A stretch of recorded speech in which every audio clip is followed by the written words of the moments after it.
प्रज्ञावाणी और संगीत की अधिष्ठात्री मां सरस्वती को कोटिशः नमन। आदरणीय भाई जोशी जी, रविंद्र भाई पाटिल जी, ताई अनुराधा राजहंस जी एवं अन्य सभी श्रोतागण, आप सबको आज विश्व पर्यावरण दिवस की अनंत शुभकामना। आज का जो विषय मैंने लिया है उसका शीर्षक है महामारी एवं भारत में पर्यावरण संचेतना, ऐतिहासिक परिप्रेक्ष्य। आज पर्यावरण दिवस में के अवसर पर मेरे साथ आपको भी बहुत सारे ऐसे संदेश आए होंगे। सेव द एनवायरमेंट, पर्यावरण की सुरक्षा कीजिए, संरक्षण कीजिए। और वास्तव में देखिए, पर्यावरण या प्रकृति, हम मान के चलें कि वो सर्वशक्ति संपन्न है और एक समय के बाद वो हमारी भूल को, हमारी गलतियों को स्वीकार नहीं करने वाली है, ये तय है। उसमें लगातार ये क्षमता है कि वो अपने को संतुलित कर सकती है, लेकिन दायित्व हमारा है। हम कैसे उसके साथ तादात्म्य बनाएं, किस तरह का रागात्मक संबंध स्थापित करें, ये हमें तय करना है, क्योंकि ये मनुष्य के, मानव मात्र के अस्तित्व के लिए एक बड़ा प्रश्न चिन्ह है, एक बहुत ही चैलेंजिंग पार्ट है। इसलिए मैं अपनी इस बातचीत के सीधे सीधे दो हिस्से होंगे मेरी बातचीत के। एक तो मैं महामारियों के इतिहास पे थोड़ी चर्चा करूंगा, जो डेडलीस्ट पैंडेमिक्स रही हैं पूरी दुनिया की, जिनका बहुत बड़ा प्रभाव रहा है, ऐसी कि मैं महामारियों की थोड़ी चर्चा करते हुए आपको इसके तथ्यों से अवगत कराऊंगा। और दूसरे, इसी के समानांतर जो हमारी परंपरा है, हमारी मूल थाती है, हमारी संस्कृति है, भारतीय संस्कृति के जो ग्रंथ हैं, हमारी जो मूल जीवन शैली है, उसमें पर्यावरण के साथ हमारा किस तरह का रागात्मक संबंध रहा है, ये क्यों आवश्यक है, और इन महामारियों के पीछे पर्यावरण की क्षति किस हद तक जिम्मेदार है, इस पे मैं इस दो हिस्से में आपसे बातचीत करूंगा। मैं पहले महामारियों के इतिहास पे थोड़ी चर्चा करता हूं। शुरू के 15-20 मिनट मैं प्रारंभ करता हूं एक ऐसे बिंदु से जिसको लेकर वैसे तो ये विभ्रम फैलाया गया कि ये सारे प्रमाण आर्यन इन्वेजन के कारण हैं। मैं सिंधु सारस्वत सभ्यता से अपनी बातचीत की शुरुआत करता हूं। वहां पे मोहनजोदड़ो में एक ही कमरे में 13 मृत व्यक्तियों के अस्थिपंजर मिले, एक गली से ही ढेर सारे स्केलेटन्स मिले, और जो बाहरी सत्ता हमारे ऊपर शासन कर रही थी, उसके पुरोधाओं ने, उसके थिंक टैंक्स ने एक थ्योरी गढ़ ली रातों रात, और उसको नाम दे दिया आर्यन इन्वेजन थ्योरी, कि आर्यों का आक्रमण हुआ, आर्य बाहर से आए। उन्होंने वो बेसिकली जब वो भारत आए अंग्रेज, तो एक बड़ी सुंदर सी एक थ्योरी लेके आए, तथाकथित सुंदर सी थ्योरी। उन्होंने उसको नाम दिया व्हाइट मैन्स बर्डन थ्योरी, गोरे लोगों पर भार का सिद्धांत। और उन्होंने ये कहा कि भारतीय क्रूर हैं, जंगली हैं, असभ्य हैं, बर्बर हैं, उनको अपना शासन करने नहीं आता, और इसलिए ईश्वर ने हमें ये भार सौंपा है कि हम पूरी दुनिया में ऐसे क्षेत्रों में जाएं और ऐसे क्रूर, बर्बर, जंगली और असभ्य लोगों को सभ्य बनाएं। ये ईश्वर ने हमें दायित्व दिया है। इस आधार पर उनको एक मौका मिला जब मोहनजोदड़ो का उत्खनन हो रहा था, तो और एक साजिश रची गई कि चूंकि, और उन्होंने तर्क भी दिया कि यहां शक आए, हूण आए, यवन आए, कुषाण आए, पहलव आए, मुस्लिम आए, और अब हम आए हैं। बहुत एकदम एक स्वाभाविक प्रक्रिया है। और आर्य भी बाहर से आए, इसलिए उन्होंने उस सिद्धांत की रचना की। यहां पे मैं आपसे बताऊं कि यद्यपि मैं पूरे अधिकार पूर्वक ये बात नहीं कह रहा, लेकिन KUR कैनेडी ने उस समय भी उन अस्थि पंजरों की जांच करके, उनको उनके स्केलेटन्स का परीक्षण करके ये निष्कर्ष दिया था कि सैंधो निवासी मलेरिया या प्लेग जैसी महामारी के शिकार हुए थे। के थपलियाल ने भी इसका समर्थन किया था, लेकिन उनकी आवाज दबा दी गई या दब गई और एआईटी को उभार दिया गया। लेकिन आज की डेट में जब आर्यन इन्वेजन थ्योरी जितने भी आधार हैं, वो आर्कियोलॉजिकल सोर्सेज हों, वो लिटरेरी सोर्सेज हों, वो बायोलॉजिकल सोर्सेज हों, वो लिंग्विस्टिक सोर्सेज हों, सबके आधार पर जब नकार दिया गया है, तब इसको स्वीकार करने में मुझे लगता है कि अब बहुत समस्या नहीं होनी चाहिए। उसके आगे आइए, सिंधु सारस्वत सभ्यता के बाद जो हमें महामारी के प्रमाण मिलने शुरू होते हैं, 1200 ईसा पूर्व में महामारी के हमको प्रमाण मिलते हैं। यूएसए के एक ऑथर हैं ए मॉरिट्ज, उन्होंने एक पुस्तक लिखी है brief history of world history of influenza, और उसमें उन्होंने ये दर्शाया, ये लिखा कि बेबीलोन, सेंट्रल एशिया, मेसोपोटामिया और साउदर्न एशिया में इन्फ्लुएंजा एपिडेमिक 1200 ईसा पूर्व के आसपास फैला था। इसको वो लिखते हैं। यहां तक कि मैं जब उस पुस्तक के थ्रू जा रहा था तो मुझे आश्चर्य हुआ कि 1921 में जब हम गुलामी के दौर में हैं, उस समय अमेरिका में बैठा हुआ एक फिजिशियन, एक डॉक्टर, एक पुस्तक लिखता है और जिसमें मुझे लगता है 7वें या 8वें पृष्ठ पे कुल 39-40 पृष्ठों की एक बुकलेट है ये, और 7वें 8वें पृष्ठ पे वो पहले तो संस्कृत भाषा क्या है, संस्कृत साहित्य क्या है, उसकी चर्चा थोड़ी करते हैं और लिखते हैं कि Sanskrit literally means the perfect language, और उसकी खूब वो 1-2 पैराग्राफ में व्याख्या करते हैं। उसके उपरांत वो बताते हैं कि संस्कृत भाषा में रूट प्लू है, प्लू धातु है, जिसका अर्थ होता है टू फ्लो, टू रेन और टू स्विम। आगे वो लिखते हैं कि now whether it is the Anglo Saxon word flowan और फ्लो, और the Latin word pluo which means to rain, and fluo which means to flow, or the German flight which means to flow, or the Greek word flio which means to flow, and the Italian word influente, influo, and hence influenza. Every one of these words is drafted from this Sanskrit root plu. From 1800 BC downwards is the time that the Sanskrit was in use. और आगे वो लिखते हैं कि flu और flu is an ancient disease, so the author of this booklet believes and in confirmation thereof cites the views of native Indian Sanskrit scholars who have found the records of a pestilence resembling the flu way back in the mists of antiquity 1200 BC. तो 1200 ईसा पूर्व में तो प्रमाण के आधार पर, संस्कृत ग्रंथों के आधार पर, संस्कृत के विद्वानों की प्रशंसा करते हुए, संस्कृत भाषा की प्रशंसा करते हुए, उसे देव भाषा बताते हुए 1921 में एक अमेरिकी डॉक्टर इस बात की स्थापना कर रहा है या लिख रहा है।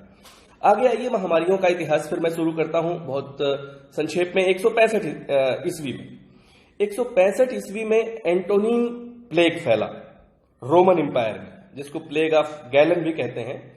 लगभग 50 लाख लोगों की मृत्यु हो गई उससे, लगभग 50 लाख लोगों की मृत्यु हुई 165 ईस्वी से 180 ईस्वी के बीच। बेसिकली इसको प्लेग ऑफ गैलन इसलिए भी बोलते हैं क्योंकि वो एक ग्रीक फिजिशियन थे जिसने इसकी व्याख्या की थी, और ऐसा माना जाता है कि ये रोमन साम्राज्य में जो ट्रूप्स गई थी, जो सैनिक गए थे बाहर, जो कैंपेन से लौट रहे थे पूर्वी क्षेत्रों से, वो लेके आए थे, और यहां तक कि इसने एक रोमन साम्राज्य के सम्राट की भी मृत्यु का यह कारण बना था, जो 169 ईस्वी में जिनका देहांत होता है। रोमन इतिहासकार डायोक कैसियस, जो 155 से लेकर 235 ईस्वी के बीच के हैं, वो लिखते हैं कि 9 वर्ष बाद इस महामारी की पुनरावृत्ति हुई और 50 लाख से अधिक लोग इस महामारी से मृत्यु हुए। कुछ क्षेत्रों में लगभग 1/3 जनसंख्या ही समाप्त हो गई। इसके बाद 6वीं शताब्दी में 541-542 ईस्वी में एक प्लेग ऑफ जस्टिनियन का उल्लेख हमको मिलता है, जो पूर्वी रोमन साम्राज्य यानी जो बैजेंटाइन साम्राज्य था, ससैनियन साम्राज्य, और जो मेडिटेरेनियन सी के चारों तरफ के नगर थे, उसको यह प्रभावित करता है और लगभग 2.5 करोड़ लोगों की 6वीं शताब्दी ईस्वी में मृत्यु होती है इस महामारी से। यूरोप की लगभग आधी आबादी समाप्त हो जाती है इस महामारी के प्रभाव का आप आकलन कर सकते हैं। यूरोप की लगभग आधी आबादी इससे समाप्त हो जाती है।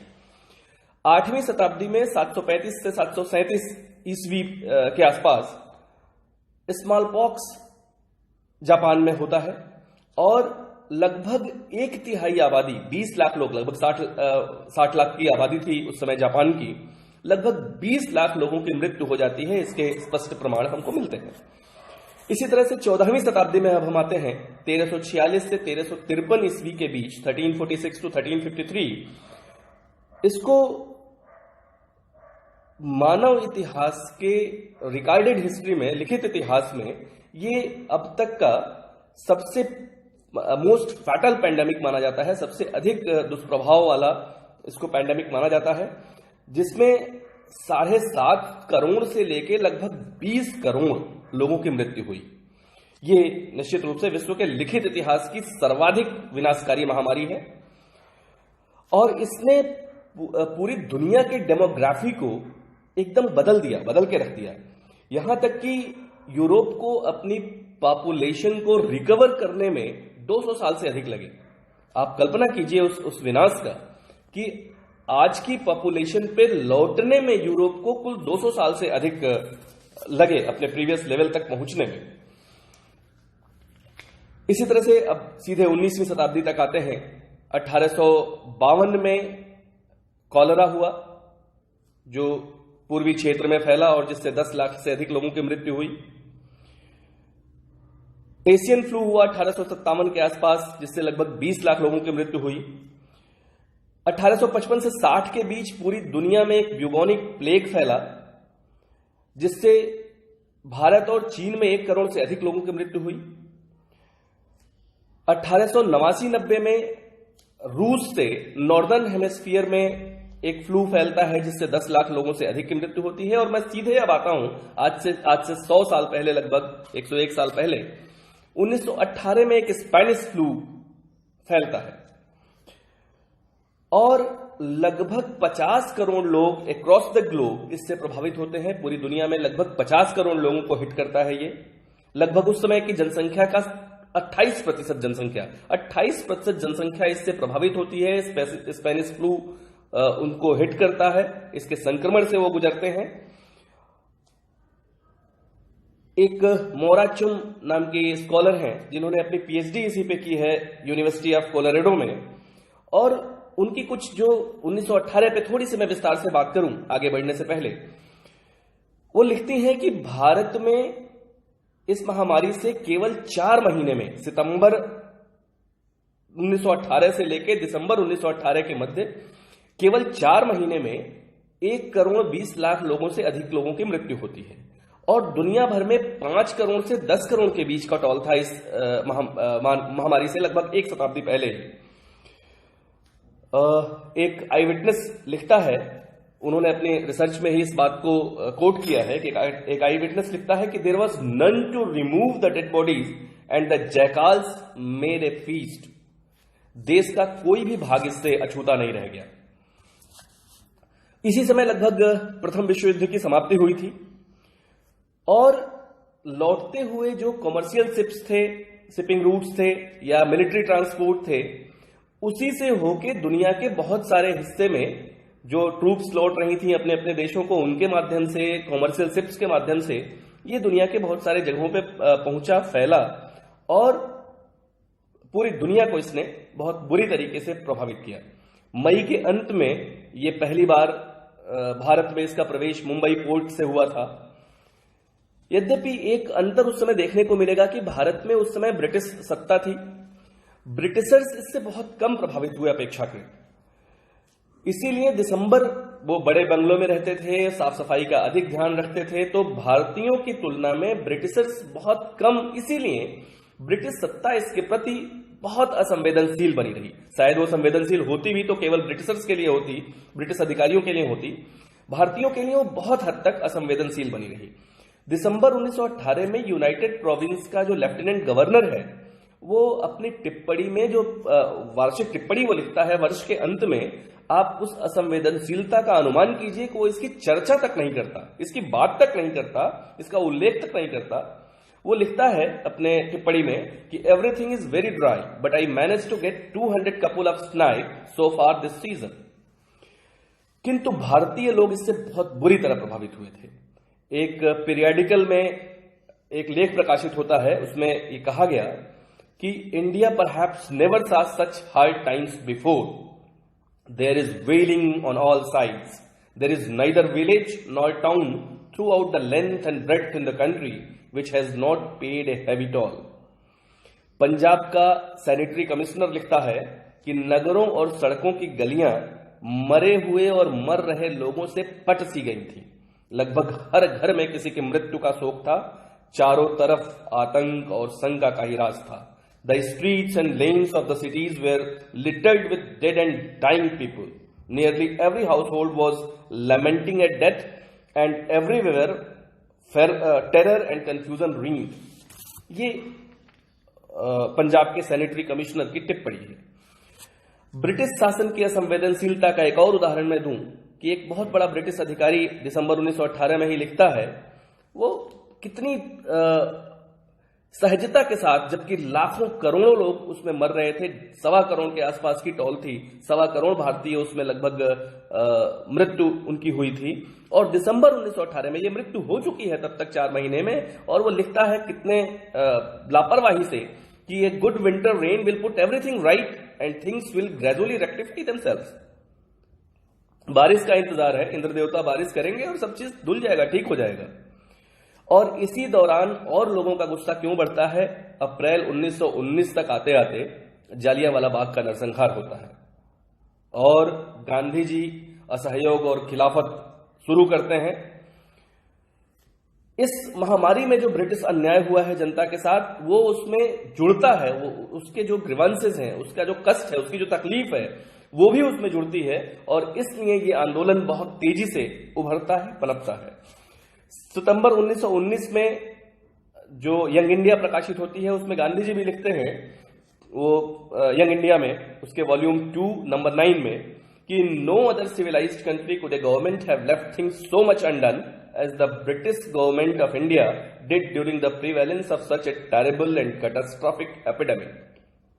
निश्चित रूप से इसी तरह से हिंदी के एक बहुत प्रख्यात कवि हैं सूर्यकांत त्रिपाठी निराला, वो लिखते हैं कि गंगा मृतकों की लाशों से फूल गई थी, उसमें बाढ़ आ गई थी लाशों की, ये इसका असर है। एक सैनिटरी कमिश्नर की रिपोर्ट में कहा गया कि केवल गंगा ही नहीं, देश की लगभग सभी नदियां लाशों से फट गई थी। इसके बाद आइए 1976 से लेकर 2020 तक के बीच, इस वर्ष के बीच तक लगभग 3.5 करोड़ लोग अब तक एड्स से, HIV एड्स से उनकी मृत्यु हो चुकी है। कोविड-19 जो अभी कुछ महीने पहले वुहान प्रांत से निकला चीन के, और जिसने हम सबको प्रभावित किया, उसके आंकड़ों की तरफ मैं नहीं जाऊंगा। हम आप रोज उसी के विषय में सोच रहे हैं, उससे मुक्त होने का प्रयास कर रहे हैं, कितनी जल्दी दुनिया और देश उससे मुक्त हो सके, इसके विषय में लगातार चिंतन कर रहे हैं। इसलिए मैं उसकी चर्चा नहीं करूंगा। आज तक के आंकड़े आप सबको ध्यान में है, पूरी दुनिया के आंकड़े ध्यान है।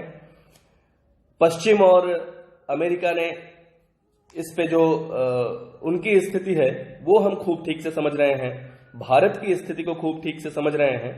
इसलिए ये समस्या का पक्ष है, ये जो इस महामारियों की समस्या है, इसके एक संक्षिप्त इतिहास के माध्यम से अभी तक के इस समस्या के पक्ष को मैंने उभारने का प्रयास किया। अब आज पर्यावरण दिवस के दिन मैं इसके समाधान पक्ष की ओर चलूं और आपकी यात्रा वहीं से लगभग प्रारंभ करता हूं जहां से समस्या का पक्ष हमने शुरू किया था। वास्तव में भारत दुनिया का सर्वाधिक पुरातन जीवंत सांस्कृतिक राष्ट्र है।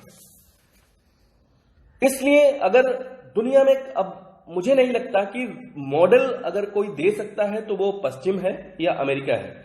पश्चिम और अमेरिका ने चाहे जो भी भौतिक प्रगति कर ली हो, आज वो भी समाधान के लिए भारत की ओर ही टकटकी लगाकर देख रहे हैं, और इसलिए भारत एक बार फिर विश्व गुरु के अपने पुरातन आसन पर बढ़ने की ओर तत्पर है, ऐसा कम से कम मैं तो मानता ही हूं।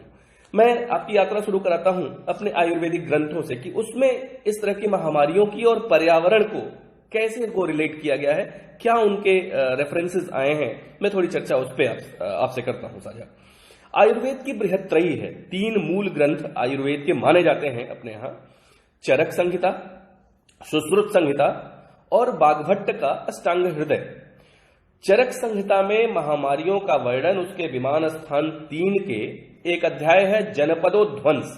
उस अध्याय में विमान स्थान 3 के जनपदोध्वंस में महामारियों का वर्णन मिला है, जिसमें उसको उपसर्गज रोग कहा गया है। उपसर्गज रोग, संक्रामक रोग। और आपको आश्चर्य होगा कि बिल्कुल ठीक वही विवरण हमें वहां प्राप्त होता है जो आज की तिथि में हम जितने तरीके से उस संक्रमण की को देखते हैं या समझते हैं, वो मैन टू मैन संक्रमण हो, वो एयरबॉर्न संक्रमण हो या वाटर बॉर्न संक्रमण हो, ये ठीक उसी तरह का विवरण हमको चरक संहिता में दिखाई देता है।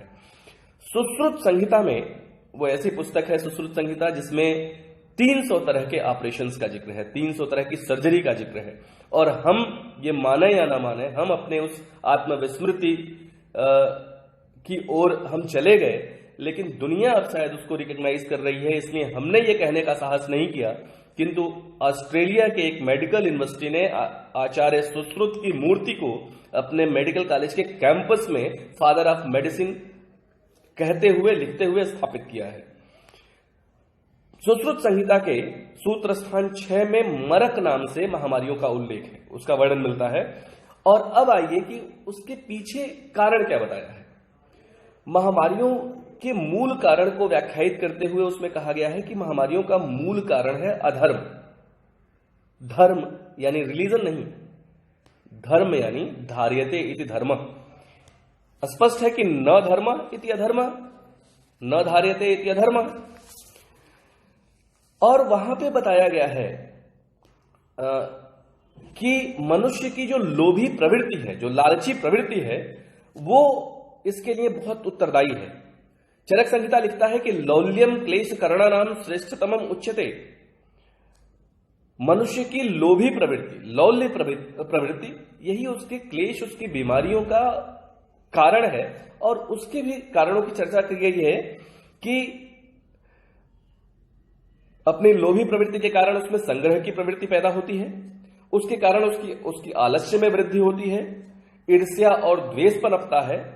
और इसी अधर्म के कारण जो पर्यावरण के उपादान हैं, जितने भी उपादान हैं, वायु, जल, देश और काल दूषित होते हैं। और इसके कारण औषधियां और अनाज निर्बल होने लगे, ज्वर, अतिसार आदि बहुत सारी बीमारियां महामारी के रूप में विकसित होने लगी। लेकिन इसका मूल कारण वहां यही बताया गया है कि लोभ के कारण, जो प्रवृत्ति हमारी लोभी प्रवृत्ति है, उसके कारण जब हमने अधर्म पैदा हुआ और अधर्म के कारण पर्यावरण के उपादानों को दूषित करना हमने शुरू कर दिया। ये कारणों के मूल में यही पहुंचते हैं हमारे ग्रंथ। और इसके बाद इसके समाधान बताते हैं, उपचार बताते हैं। वो लगभग आज से आप कंपेयर करेंगे तो आपको आश्चर्य होगा कि किस स्तर तक की सोच भारतीय मनीषा की थी। और शायद यही कारण है कि पूरी दुनिया एक बार फिर समाधान के लिए जो भारत की ओर देख रही है। इसके दीर्घकालिक उपाय, 2 स्तरों पे इसके उपाय उन ग्रंथों में, हमारे आयुर्वेद के बृहत्त्रयी में बताए गए हैं। पहला दीर्घकालीन उपाय, जिसमें कहा गया है कि पर्यावरण की क्षति बंद करना ही इसका एकमात्र उपाय है। दया, दान, धर्म, तप और यम नियम का पालन करना अनिवार्य है। और तात्कालिक उपायों में ठीक वही उपाय जो आज हम सब अपना रहे हैं। स्व शरीर रक्षण के लिए एकांतवास यानी क्वारंटीन करना, शुद्ध भोजन करना, प्रभावित क्षेत्र से अलग हो जाना यानी हॉट स्पॉट एरिया से अलग। दूसरे एक बात और चरक संहिता बहुत प्रमुखता से कहता है कि यथा लोके तथा देहे। कहता है जो लोक में है हम उसी का रिप्रेजेंटेशन है, हम उसी के सूक्ष्म रूप हैं। जो लोक में या जो पर्यावरण के उपादान है हम उसी को रिप्रेजेंट करते हैं। वायु जो है वो हमारे शरीर में वात के रूप में है, सूर्य हमारे शरीर में पित्त के रूप में है, जल हमारे शरीर में कफ के रूप में है। यानी जब भी लोक में यानी पर्यावरण में वैगुण्य होगा, पर्यावरण को जब भी दूषित किया जाएगा, प्रदूषित किया जाएगा, तो शरीर पर उसका प्रभाव पड़ना अनिवार्य है, शरीर पर उसका प्रभाव पड़ना स्वाभाविक है, निश्चित है। और इसलिए जैसे ही हम पर्यावरणीय उपादानों को नुकसान पहुंचाएंगे, अंततः हम अपनी ही क्षति कर रहे होंगे, अपनी ही जड़ काट रहे होंगे। मनुष्य उसको समझता रहे कि वो उसके विजय की गाथा है, वास्तव में वो उसके आत्महनन की गाथा होगी, अपने आप को नुकसान पहुंचाने की, अपने आप को क्षति पहुंचाने की गाथा होगी। यजुर्वेद भी इस बात का उल्लेख करता है कि मनुष्य का शरीर वायु, जल, अग्नि, पृथ्वी और आकाश से बना है। एक और चीज इन ग्रंथों में आती है कि मंत्रोच्चार और यज्ञ से हम सैनिटाइजेशन करते हैं। यज्ञ में जो जिन सामग्रियों की, जिन वनस्पतियों की, जिन औषधियों की हम आहुति डालते हैं, आज साइंटिफिकली ये प्रूवन है, ये वैज्ञानिक स्तर पे ये इसके निष्कर्ष प्रमाणित हैं कि उसकी मेडिसिनल प्रॉपर्टी है और इन्वायरमेंट को हीलअप करने के लिए, पर्यावरण को जो हमने क्षति पहुंचाई है उसको फिर से हीलअप करने के लिए ये जो यज्ञ की आहुतियां हैं, जो हमारी हवि है, वो बहुत कारगर होती है। इसी के साथ मंत्रोच्चार का उल्लेख है। मंत्रोच्चार के माध्यम से, क्योंकि अक्षर ब्रह्म माना जाता है, हमारे मुंह से निकली जो ये अक्षर ब्रह्म के रूप में ये ऊर्जा है वो सदैव विद्यमान रहती है, उसका स्वरूप बदलता रहता है, उसका कभी क्षरण नहीं होता, इसीलिए इसको अक्षर कहा जाता है। और इससे, इन दोनों ही चीजों से, वनस्पतियों और बहुत सारे चीजों के साथ जो हम यज्ञ में अपनी आहुतियां डालते हैं और जो मंत्रोच्चार करते हैं, इससे हम सैनिटाइज कर सकते हैं। ये दर्शन हमारे ग्रंथों में आता है। एक और बहुत महत्वपूर्ण बौद्ध पाली ग्रंथों में एक विवरण आता है कि भगवान बुद्ध के समय वैशाली में एक महामारी फैली और चारों ओर मृत्यु का तांडव फैल गया। जब कोई मार्ग नहीं दिखा तो लिच्छवी के राजा के आग्रह पर भगवान बुद्ध वैशाली आए और उन्होंने ठीक वही उपाय, खासकर बुद्ध का पूरा जीवन आप देखें तो पर्यावरणीय उपादानों के साथ एकदम अंतःगुम्फित दिखता है उनका पूरा जीवन। नदी के तट पर उनके प्रारंभ से लेकर अंत तक देखिए, वृक्ष के नीचे ज्ञान प्राप्त होता है, फिर लगातार वो कभी साल वन में, कभी किसी वर्षावास में एक जगह इकट्ठे रहते हैं 4 माह। उसके अलावा लगातार वो प्रकृति के उपादानों के बीच ही अपना पूरा जीवन बिताते हैं और इसलिए वो इसी तरह के उपाय सभी बताते हैं कि पर्यावरण की क्षति बंद करने से कैसे इस पे हम इसको ओवरकम कर सकते हैं या इस पे नियंत्रण स्थापित कर सकते हैं। ऐसा विवरण हमको पाली ग्रंथों में मिलता है। अथर्ववेद के कांड 1, प्रपाठक 1, अनुवाक 3, सूक्त 12, मंत्र 2, उसमें एक विवरण आया है कि शरीर के प्रत्येक भाग में, प्रत्येक संधि में अगर रोग हो जाए तो उसका क्या उपाय है। और वहां यह बताया गया है कि वृक्ष, वनस्पतियों और पर्वतों से सही तरीके से संबंध स्थापित करने से ये रोग ठीक हो जाएंगे। आज से तुलना कीजिए कि आज भी जब हम किसी व्याधि में, बहुत कुछ समय पहले तक के डॉक्टर्स प्रेस्क्रिप्शन में लिखते थे कि पहाड़ों में चले जाओ, प्रकृति के बीच चले जाओ, ठीक हो जाओगे। ये जो स्थिति है, इसी तरह से सूर्य की रश्मियों से उपचार का उल्लेख मिलता है। आज इस कोरोना के पीरियड में भी बहुत आपने ये सुना होगा कि अगर हम आधे घंटे धूप में रहें तो जो वायरस है वो समाप्त हो जाएगा। ये सूर्य की रश्मियों से उपचार का उल्लेख हमको अथर्ववेद में दिखाई देता है। यद्यपि पिप्पलाद शाखा में अथर्ववेद की एक बड़ा अजीब सा भी विवरण आता है।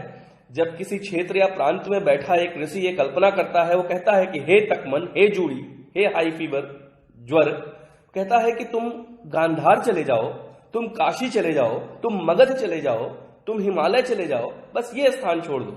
और आज से जब हम तुलना करते हैं, यानी प्रतिद्वंदी राज्यों में जाने की वो कामना करता है। अगर आज से हम तुलना करें कोविड-19 से, जब एक फ्रेंच वायरोलॉजिस्ट लुक मोंटैग्नियर और एक जापानीज जो नोबेल लॉरिएट थे तासुको होंजो, जिन्होंने सनसनी फैला दी थी ये कह के, उन्होंने क्लेम किया कि कोरोना वायरस नेचुरल नहीं है, it's a man made virus, और चाइना ने इसको मैन्युफैक्चर किया है और प्लांट किया है, इसको भेजा है। यहां तक तासुको होंजो ने बयान दिया कि अगर उनकी मृत्यु के बाद भी उनका यह कथन असत्य पाया जाए तो उनसे नोबेल पुरस्कार वापस ले लिया जाए।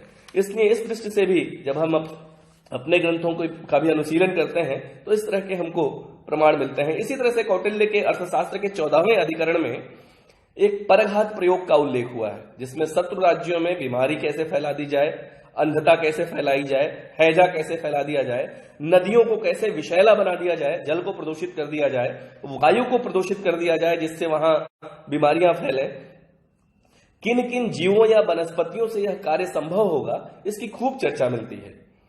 लेकिन फिर वहीं आइए, अथर्ववेद में सूर्य की रश्मियों से बीमारियों के उपचार का उल्लेख, वृक्ष, वनस्पति और पर्वतों से संबंध स्थापित करने से बीमारियां ठीक हो जाएंगी, ऐसा उल्लेख हमको खूब प्राप्त होता है। अब सूर्य की रश्मियों से हम उपचार करें तो उसके लिए एक तो हमको ध्यान रखना होगा ना कि जो ओजोन लेयर का डिप्लीशन हमने बीते कुछ शताब्दियों में, बीते कुछ वर्षों में खास करके बहुत तेजी से किया है, जिससे अल्ट्रावायलेट रेज, पराबैंगनी किरणें लगातार आ रही हैं धरती पे, उसको कैसे कम किया जाए, इसको भी लगातार चिंतन करने का समय इस लॉकडाउन पीरियड और इस महामारी के प्रभावों ने दी है। प्रकृति के साथ हमारा अनूठा रागात्मक संबंध था शुरू से ही, प्रारंभ से ही। जब दुनिया के दूसरे देश अभी सभ्यता की शैशवावस्था में थे, जब अभी वो बिल्कुल अपने घुटने पर रेंग रहे थे, उस समय हम उस शिखर पर विराजमान थे जो संस्कृति बात करती थी माता भूमि पृथिव्याम पुत्रोहम, ये भूमि हमारी माता है और हम इसके पुत्र हैं। इस तरह का रागात्मक संबंध अभी दुनिया में कहीं कोई ऐसा पैदल उदाहरण उस समय नहीं दिखाई देता है। प्रकृति के सभी उपादानों में हमने देवत्व का आरोपण किया, वो वृक्ष हो, जल हो, वायु हो, हमने सभी में, पशु पक्षी हो, हमने सभी में देवत्व का आरोपण किया और उसको पूजनीय माना, उसको पूजनीय बनाया। अथर्ववेद में स्पष्ट उल्लेख है कि भूमि को माता, अंतरिक्ष को भ्राता और द्युलोक को पिता कहकर उसका आदर किया गया और मनुष्य को यह कहते हुए सावधान किया गया अथर्ववेद में कि वह कोई ऐसा कार्य न करे जिससे उसके इन संबंधियों को कष्ट हो और उसका पतन हो जाए। यानी स्पष्ट है कि उसको चेतावनी दे दी गई कि यदि पर्यावरण को क्षति पहुंचेगी तो तुम्हारा भी विनाश निश्चित है। ये सीधी चेतावनी अथर्ववेद में दी गई है। वेदों में शुद्ध और आरोग्यवर्धक वायु के बारे में बार बार चिंतन हमको दिखाई देता है। वायु को विश्व भेषज कहा गया, पूरी दुनिया के लिए औषधि के रूप में कहा गया। वायु आयु में वृद्धि करती है, अगर वो वायु शुद्ध है तो आयु में वृद्धि करेगी, ऐसा बताया गया। जल के लिए कहा गया आपो अस्मान मातरः, आपो अस्मान मातरः, वो हमारी मां है। और इसके अलावा कहा गया अपस्वंतर मृतम, अमृतम, वो अमृत के समान है जल। बचपन में मुझे एक बड़ी अच्छी सी एक घटना याद आती है जिसको मैं बहुत दिन बाद जाके समझ सका था। मैं जब अपने विद्यालय, अपने घर से जाता था तो बीच में एक पार्क पड़ता था। उस पार्क की दीवारों पे बहुत सारे स्लोगन लिखे हुए थे और हम उन स्लोगन्स को, हम बच्चे जब स्कूल में जा रहे होते थे तो उन स्लोगन्स को गुनगुनाते थे। उसके कुछ स्लोगन्स मुझे आज भी याद हैं। एक स्लोगन उस पे लिखा हुआ था कि मिले हवा और पानी शुद्ध, हम भी होते गौतम बुद्ध। तब शायद मुझे इसका भान नहीं था, इसका एहसास नहीं था कि इस बात के मायने क्या हैं, इसके निहितार्थ क्या हैं, या इसका महत्व कितना है, जो धीरे धीरे समय के क्रम में मैंने जिसे समझने का प्रयास किया और आज भी शायद उसको समझने और जीने का प्रयास हम लोग कर ही रहे हैं। वास्तव में जो अनियंत्रित औद्योगिकरण हुआ, जो अनकंट्रोल्ड इंडस्ट्रियलाइजेशन हुआ और उसके कारण जो डिफॉरेस्टेशन हुआ, जो वनों को बिना किसी नियंत्रण के हमने लगातार काटा, वह इतनी तेजी से हम आगे बढ़े उस अनियंत्रित औद्योगिकरण को करते हुए बड़ी बड़ी मोटर गाड़ियों से, कि हमने सोचा ही नहीं कि जो पीछे हम ये धुआं छोड़ते जा रहे हैं उसका वास्तव में परिणाम क्या होगा। और इसीलिए जब दिल्ली गैस चैम्बर बनती है, जब हमें सांस लेने में भी तकलीफ होने लगती है, तब हम फिर एक बार सोचना शुरू करते हैं कि हमारी संस्कृति वास्तव में कहती क्या है, हमारी संस्कृति वास्तव में, हमारी मनीषा ने इस पर चिंतन क्या किया है। तब हम ऐसा सोचने के लिए विवश होते हैं। जैसी बात मैं अभी कह रहा था कि जिसको हम अपने विकास की गाथा समझने लगे, विकास की कथा समझने लगे, वास्तव में वो हमारे आत्महनन की गाथा है, हमारे अपने ही स्वयं को स्वयं द्वारा ही क्षति पहुंचाने की गाथा है। इसको भी एक बार ध्यान में रखने की जरूरत है। एक और जरा एक बार हम प्रदूषण के कुछ दुष्प्रभावों की ओर भी जाएं, उसकी चर्चा करें। तो मैं बहुत संक्षेप में इसकी बात, इस पक्ष को रखूंगा कि 2050 तक आंकड़े ये हैं कि ग्रीन हाउस इफेक्ट के कारण पूरी दुनिया के तापमान में, औसत तापमान में लगभग 4.5 डिग्री की वृद्धि होगी। और जो पोल्स हैं, जो ध्रुव हैं, वहां तो शायद 9 डिग्री तक ये वृद्धि संभव है, 9 डिग्री तक ये वृद्धि हो सकती है। और जब ये वृद्धि हो रही है, लगातार हो रही है, समुद्र का जलस्तर बढ़ रहा है और ऐसा माना जा रहा है कि जब बर्फ बहुत तेजी से पिघलेगा, वृद्धि थोड़ी ये ज्यादा होगी, तो समुद्र का जलस्तर और बढ़ेगा। और आईपीसीसी एक संस्था है, international panel on climate change, उसकी रिपोर्ट पढ़िए। कुछ वर्ष पहले मैंने उसकी रिपोर्ट पूरी पढ़ी। वो वास्तव में आतंकित कर देने वाली रिपोर्ट है। उसमें वो बहुत सारे जो तटीय क्षेत्र हैं वो डूब जाएंगे। मालदीव्स जैसा एक बहुत ही सुंदर सा देश है, उसका पूरा अस्तित्व समाप्त हो जाएगा, ऐसा वो रिपोर्ट कहती है। अगर हम नहीं संभले, नहीं सुधरे, हमने अपनी आदतें नहीं बदली और प्रकृति का इसी तरह से हमने दोहन किया, पर्यावरण को इसी तरह से लगातार क्षति पहुंचाई, हम वास्तव में सस्टेनेबल डेवलपमेंट की जो अवधारणा आई है, शाश्वत या संतृप्त विकास की, संवहनीय विकास की जो अवधारणा आई है, उसको सही तरीके से अगर हमने नहीं देखा तो हमारे सामने इसके अलावा इसका कोई और परिणाम नहीं होने जा रहा है। यूवी रेज के कारण, अल्ट्रावायलेट रेज के कारण जो ओजोन लेयर का डिप्लीशन हमने कर दिया है, उसके कारण चिली में भेड़ें अंधी हो गई। निश्चित रूप से अगला नंबर मनुष्यों का है। बहुत जगह मनुष्यों को अनेक तरह के जो स्किन कैंसर्स हैं वो उसके कारण है। प्लैंकटन घास की पूरी तरह से समाप्ति हो गई। हर दिन लगभग 50 स्पीसीज समाप्त हो रहे हैं, विलुप्त हो रहे हैं। पूरी बायोडायवर्सिटी ही खतरे में है, पूरी बायोडायवर्सिटी खतरे में है। लेकिन जब हम समाधान देखते हैं तो हमको केवल, फिर मैं कह रहा हूं कि भारतीय मनीषा में ही समाधान दिखाई देता है।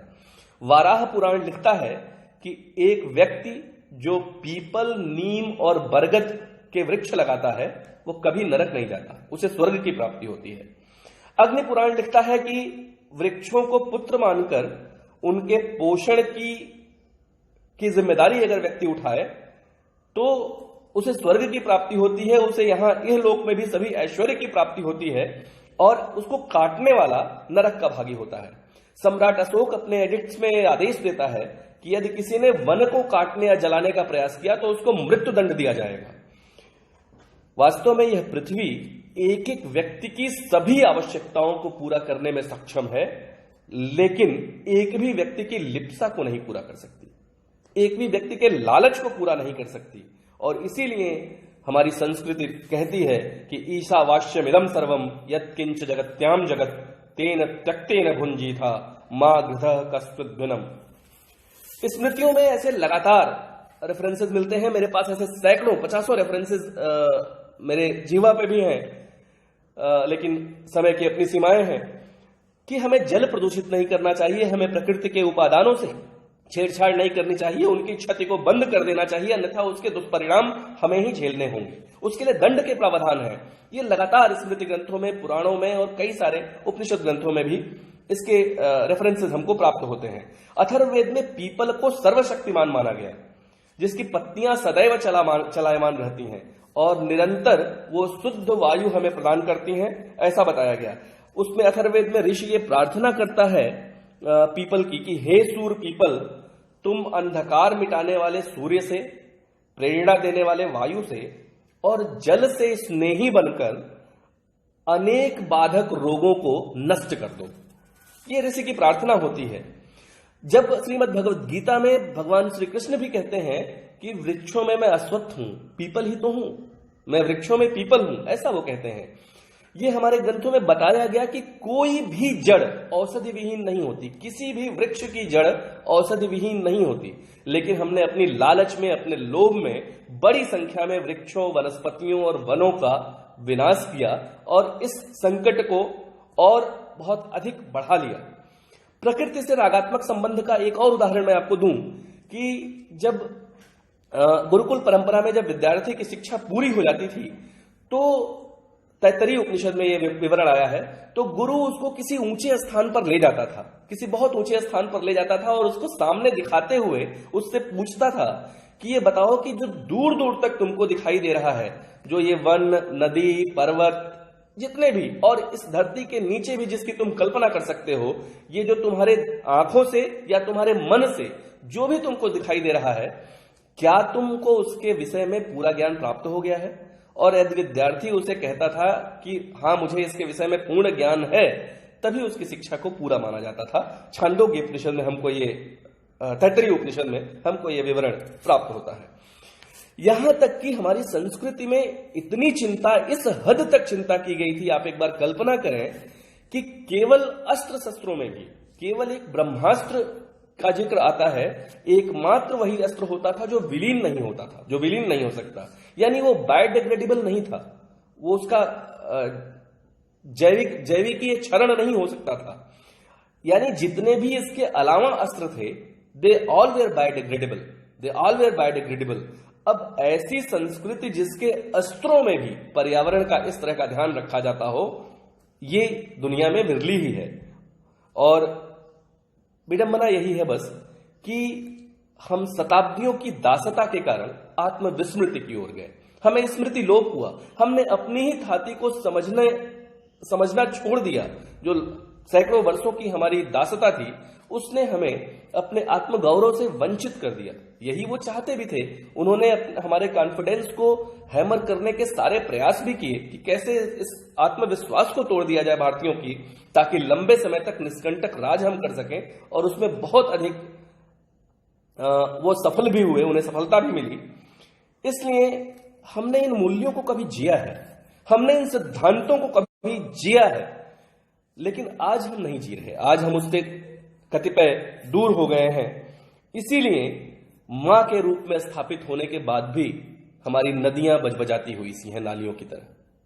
हम कुछ भी नदियों में फेंकने में संकोच नहीं करते, हम में से अधिकांश लोग। हम वृक्ष काटने में देर नहीं हमें लगती।